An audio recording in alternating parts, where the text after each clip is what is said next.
Welcome to this webinar presentation from EGS India.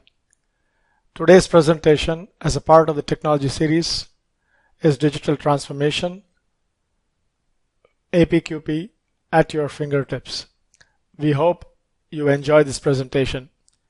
Apqp, as you may all know, refers to Advanced Product Quality Planning.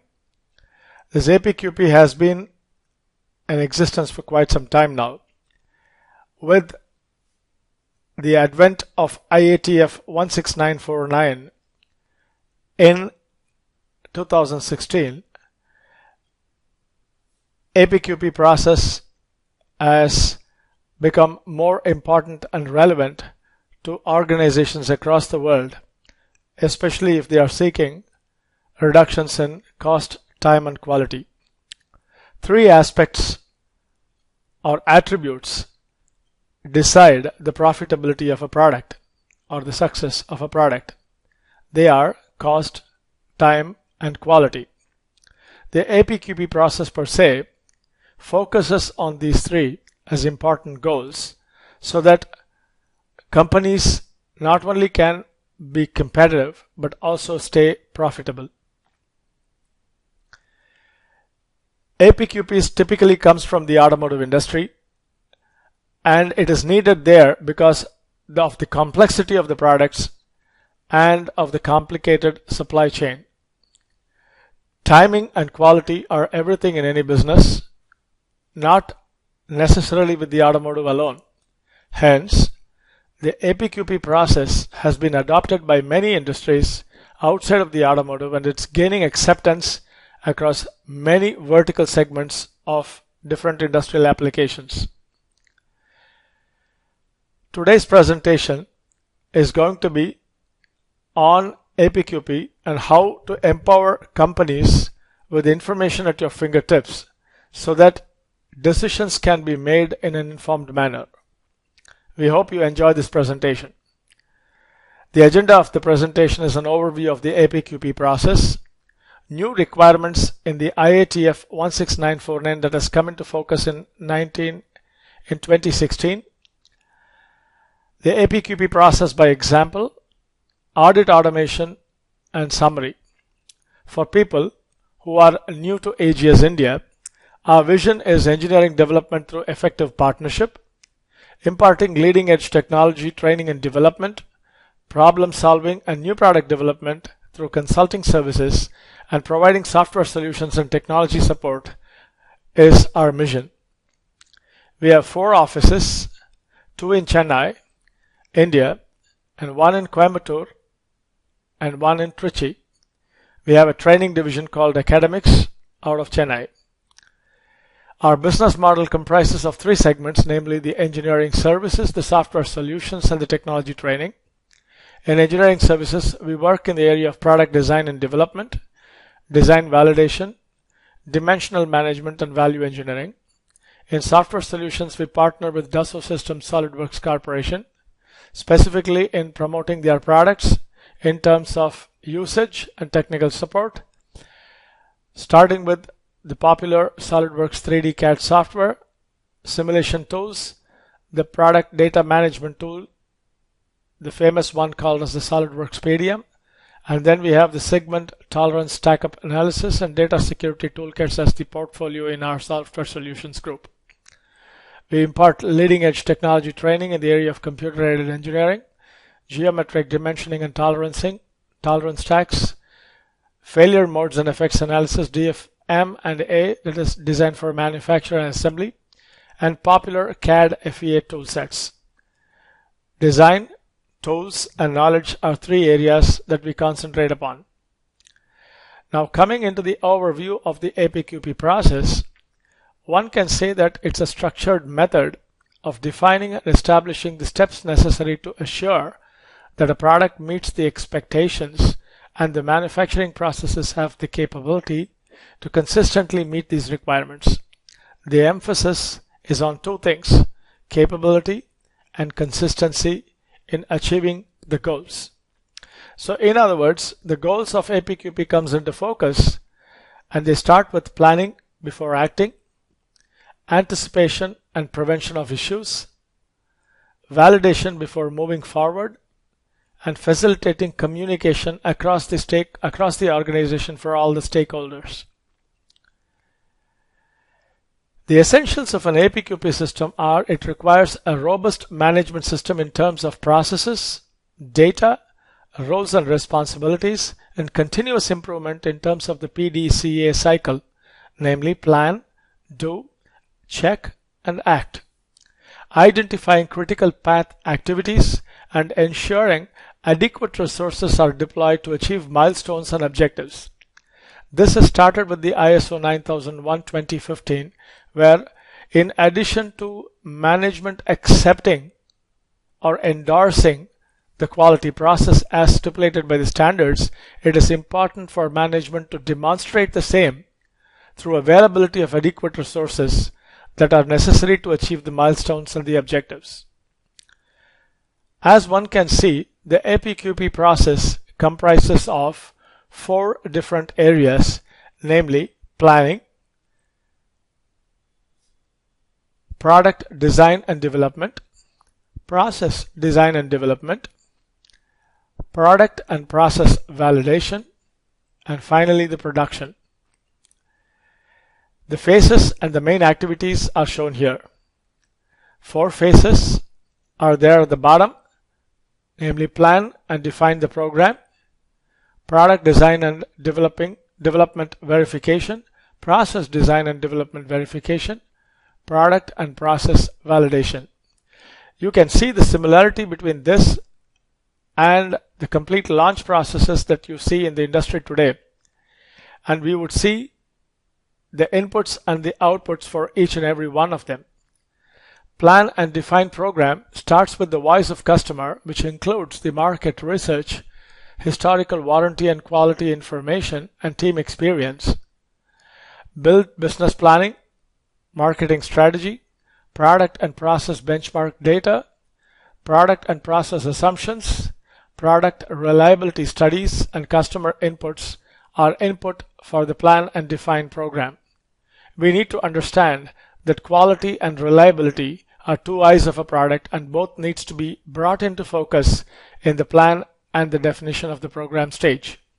The output of this first stage is design goals, reliability and quality goals, cost of non-conformance, targets, preliminary bill of materials, preliminary process flow chart, preliminary list of special product and process characteristics that may be required, product assurance plan, and management support, to say that not most important thing.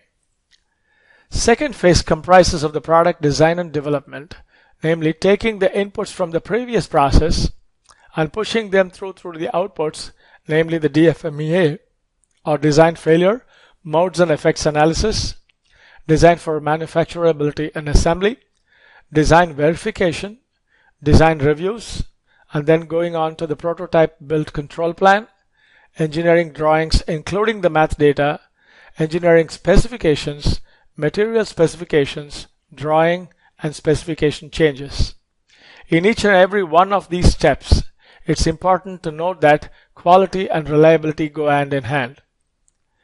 The next step comes from these goals that are established from the output of this stage, comes the new equipment, tooling, and facilities requirements as the output from the product design and development stage, special product and process characteristics, gauges, testing equipment requirements, team feasibility, commitment, and management support, last but not the least. So, in other words, after going through this process, the input from these stages come on to the next stage, which is nothing but the process design and development, wherein taking the inputs of the DFMEA, DFM and A, which is manufacturability and assembly, design verification, design reviews, prototype build and control plan, engineering drawings, the engineering specifications, the material specifications, etc. The outputs are the packaging standards, the product and process quality system review, the process flowchart, floor plan layout, characteristics matrix, process failure modes and effects analysis, which is broadly called as the PFMEA, pre-launch control plan, process instructions, measurement systems analysis plan, MSA, preliminary process capability study plan, packaging specifications, and last but not the least, the management support. So after this comes the product and process validation, which comes from the inputs, namely the output of the previous section that we had just talked about, coming as input to the product and process validation stage, wherein the outputs are the MSE, which is the measurement systems evaluation, significant production run, preliminary process capability study, production part approval, production validation testing, packaging evaluation, production control plan, quality planning sign-off, formally, and the management support. In each and every one of these aspects, we see that the management support forms the bedrock of the entire Apqp process. This is mandated by ISO 9000 as well as the Iatf 16949. Now, coming to the next stage, next slide, we can see that what is new in Iatf 16949 2016 comes of relevance. There has been some shift and some new focus areas as shown in this slide.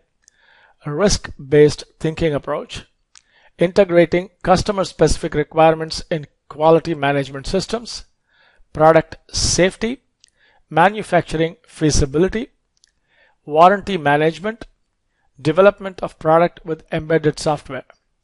In all these, the requirements have to be complied with before September 14th, 2018.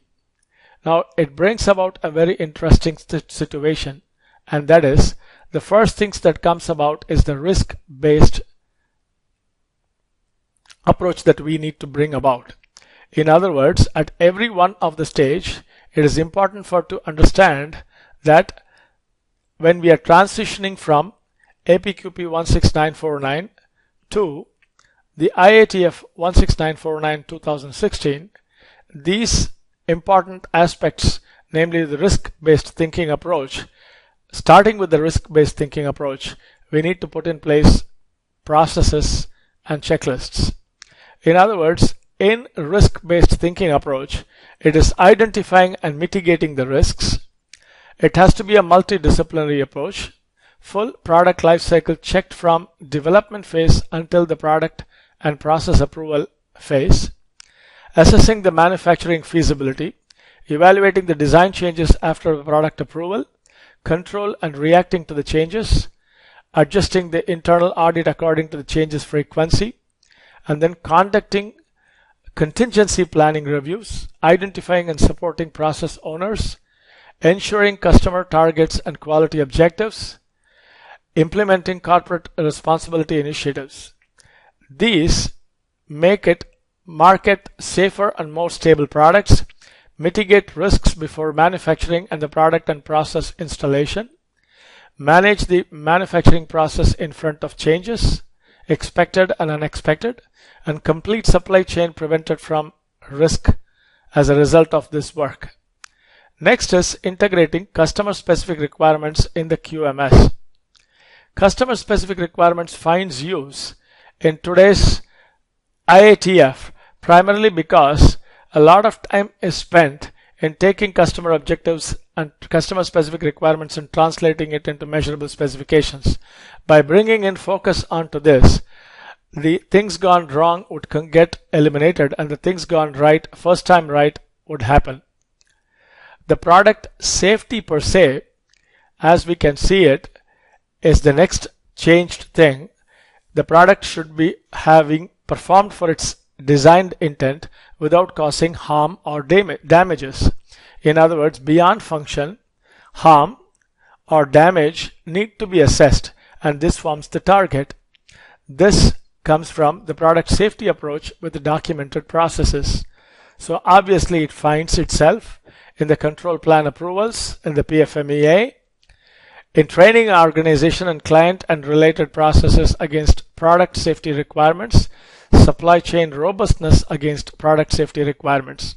In other words, the product failure modes and effects analysis gains more importance and focus as a result of this stated objective. Next comes the manufacturing feasibility. The capabilities to demonstrate that performance and timing targets specified by the customers are satisfied.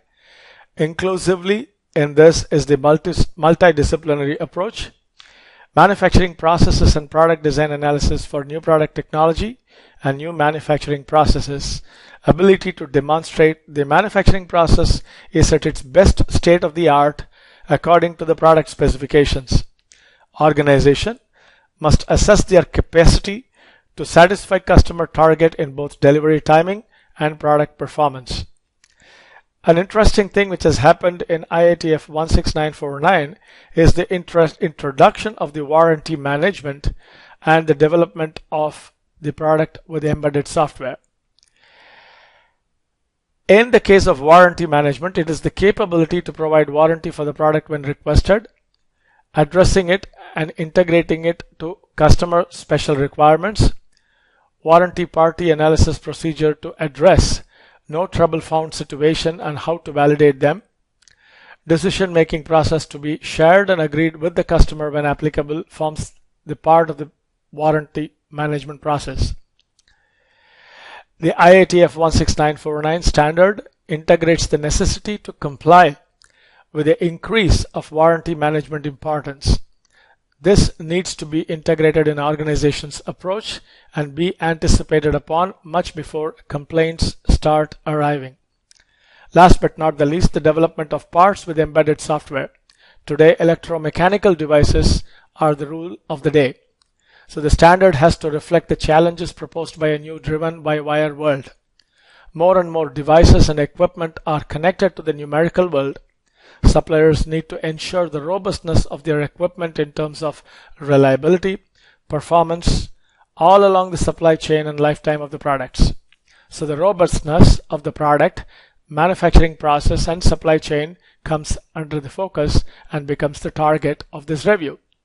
The development of the embedded software per se requires product validation for the embedded software, sourcing from origin management in front of the CR, and risk management of sourcing and material change form a part of it. As one can see, the Iatf 16949 transition in 2016, as mandated in 2016 and as required to be complied with before 14 September 2018, needs a lot of things to be done. Apqp process by example shall be seen next.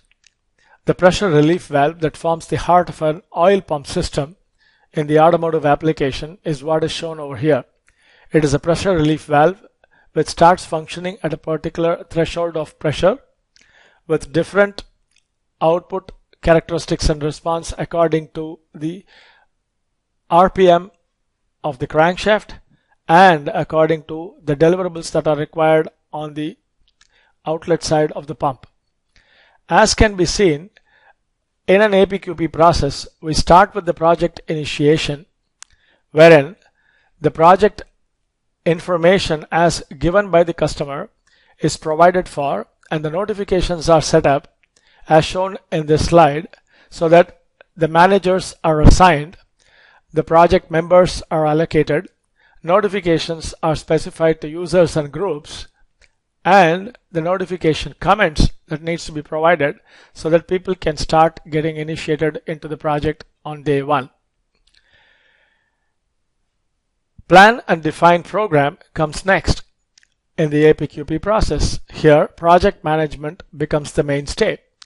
The WBS or the work breakdown structure is provided for here with the necessary milestones and the predecessors for every stage so that the Gantt chart visualization tells you the dependencies and also the allocation of resources, the responsible user, the planned start and end date, and this is used for coming up with the resource utilization calculation. As can be seen in this detailed WBS shown in this picture, you can see that the NPD project or the new product development project starts with an inquiry, goes through studying the customer needs, the QFD benchmarking, the feasibility study, and then the product concept gets evolved with the DFMEA evaluation coming into picture. The DFM and A evaluation coming into picture. The business case evaluation is done and it's given to management. The design review happens. The design technical proposal is put together and the proposal gets approved before the DFMEA and the PFMEA, which run parallel to each other, are put in place, are initiated. Detailed design and verification is the next step. The process flow diagram preparation forms the 14th stage. The preliminary standard operating procedure preparation is done. The prototype CP and the QCPC preparation is next. Then they all go into the design review stage number 2.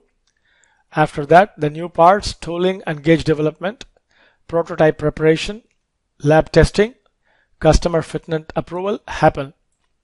Many design reviews may be there. Some of them are shown over here. It could go up till 5. The design review 3 being the process flow review, the final SOP preparation, machine process capability assessment. This is required specifically because the manufacturing feasibility comes into focus in Iatf 16949. The initial production, and then the design review 4, wherein the initial lots customer approval happens, and the design review 5, manufacturing, spare parts planning, serviceable parts identification, and warranty tracking happen. So as can be seen over here, if you take an Apqp project initiation, it goes through each and every one of these steps in terms of a planned activity so that every information can be obtained, recorded, reused, inferred, and objective decision making can happen. Now, as can be seen, the design and development forms the initial phase after the feasibility studies have happened. Herein, in this case, the pressure relief valve design considerations are put together in the design specification documents. And once the design specification documents are put in, people can access it along with the customer specification document as shown over here. And you can see the specifications for the pressure relief valve from the customer in terms of the document revision that was received from them, as well as with the revision status and the complete enumeration of the design the customer specification is provided for. Next is incorporating the customer specific requirements, which in this particular case happens to be certain general considerations and certain particular design specification in terms of high temperature and response time calculations and things like that. So now these are customer specific requirements that we need to go through, which is accommodated for in the Iatf 16949. Then the design of the PRV happens, as you can see from the three-dimensional assembly model that comes in over here, and the version control and the revision control of the same happen. Then the DFMEA document is put together for each and every one of them so that the risk priority number can be brought forth with the classification of the RPNs as either critical, essential, or desirable. In other words, if something is going to be critical, it is going to be finding itself on the drawing as an inspection dimension. Essential and desirable are good characteristics that we hope for, but criticality is one that we need to address at every step of the way. By doing this at the design failure modes and effects analysis, with the risk priority number becoming a priority, against multiple design for quality objectives, it is easy for us to put forth the tolerancing schemas and arrive at optimality of tolerances by doing what is called as an optimization, where the risk priority number becomes one of the constraint. The PFMEA document follows next. It could be a parallel activity with the DFMEA and both being tied together. And the life cycle status, as you can see, for every one of the document is noted over here, and you can see all the different Apqp and the PPAP documents that find themselves in place in a single repository so that people can access information on a need-to-know basis. Next comes the manufacturing feasibility, that is the new IATF requirement, wherein as can be seen over here, the process capability for the machining of the body is highlighted with the individual charts and the moving range chart and the process capability histogram so that the CPCP can be seen and monitored and see whether it is within acceptable or desired levels. So this forms a mainstay in manufacturing feasibility. In other words, at the design stage, if the manufacturing feasibility is reviewed in toto, then the things gone wrong would diminish and the things gone right and the right time to market happens as a result of that. The process flow diagram, how the manufacturing thinks about it based on the product drawing specification provided by design department, gives an insightful information as the different processes that need to be put in place so that to achieve the tolerances and the part near net shape quality and reliability that is envisaged upon by the design engineer.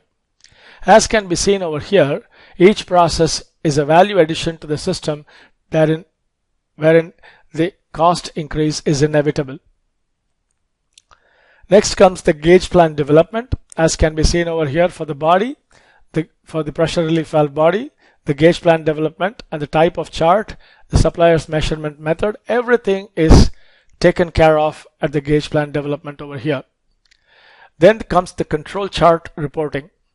As can be seen over here, in the control chart for the mean and range, the information is available inside dynamically so that people can access it and make decisions according to the roles and responsibilities at the right time. The life cycle status in each and every one of this is active and visible across the organization for all the stakeholders. The first article inspection reporting. These are some of the activities that I am showing over here. Could be a serial activity, could be a parallel activity depending on the nature of the workflow that is put according to the organizational priorities. The first article inspection reporting comes next, and then the embedded software traceability matrix comes in as a result of putting it as a part of the Iatf 16949 regulation requirements. Software, when available inside the system, can be looked upon. For example, here, compatibility on smartphones with wireless internet, availability for download from a database containing the smartphone application. It shall not exceed a certain size. These are all small specifications, requirements for the embedded software development that should be incorporated as a part of the Iatf 16949 requirement. The material testing report comes from the material utilization for the different parts of the pressure relief valve. It's documented, and the warranty or the mean time between failure or the product assurance in terms of reliability are coming in directly from the material test report. I have not dwelt upon the design validation such as the finite element analysis, the computational fluid dynamic analysis, and bond graphs analysis or any other kind of analytical analysis, primarily because these are the mainstay of all engineering design processes. The risk assessment comes as a part of the new Iatf requirement, as can be seen over here, wherein the impact of failure and the probability of failure and the risk value is arrived at based on the information such as the probability in terms of rarity, unlikeliness, possibility, likelihood, and almost certainty. Impact information regarding negligible, minor, moderate, major, and catastrophic. These help us to arrive at the risk values. This is an intrinsic part of the process that is required to be addressed as a part of the Iatf 16949. Then comes the change impact assessment. At every point of the way through the NPD process, change is inevitable. What are the implications? What are the changes? What are the justifications for the changes? The causes, the prioritization of the same, the scope, the scheduled impact, the cost impact, the quality impact, the risk, and all other alternative solutions that may be available upon as a result of brainstorming are all a part of the game where this information is fed across in the organization so that people can contribute effectively according to their roles and responsibilities. Then comes the functional testing report after the prototype has been developed, and then comes the unified document retrieval in the Apqp. Once all the information is available, or as and when they become available, Some could be live documents, some could be documents prerequisites, whatever it is, or it could be customer specification documents. In each and every one of them, the classification according to the document type, the reference document types, and so many other things, you can get it unified in one manner in a digital transformation approach. What's the advantage of this? When we are going in for an audit report, it becomes easy for us to comply with the audit report, either internal or external. Required to be kept or to be submitted is what the Apqp process specifies in terms of the levels, and then the internal audit information or the external audit report information can be compiled automatically from the stage gate values available across all the life cycle states, so that no intervention is required for these audit roads to be generated. This kinds of a hands-off approach helps us in putting in place measures wherein we are able to proactively act on any situation when we see there is a deviation. It could be in terms of the process, it could be in terms of the manufacturing capability, it could be in terms of product reliability. Either which way, the information comes a priori so that people can make these decisions faster, upfront, even before the first reporting has come into place. Such dynamic tracking is important because subsequently comes warranty, wherein the warranty tracking report is nothing but the cost of poor quality that comes from the marketplace and emphasized in the Iatf 16949, and the warranty tracking helps us to look at things gone wrong, things gone right, and how to go about reinforcing so that the warranty issues just go away. So in other words, the benefits of the digital transformation approach to the Apqp process are robust and reliable designs, reduced process variation, enhanced confidence in supplier capabilities, better controlled process changes, first time right becomes a habit, reduced cost of non-conformance, this is extremely important, and instant feedback to all stakeholders across the spectrum of product design and development and launch, leading to a unified approach to the implementation and sustenance of the Apqp process. So Apqp at your fingertips comes as a result of the digital transformation, much needed as a part of the Iatf 16949 coming into focus later this year in 2018.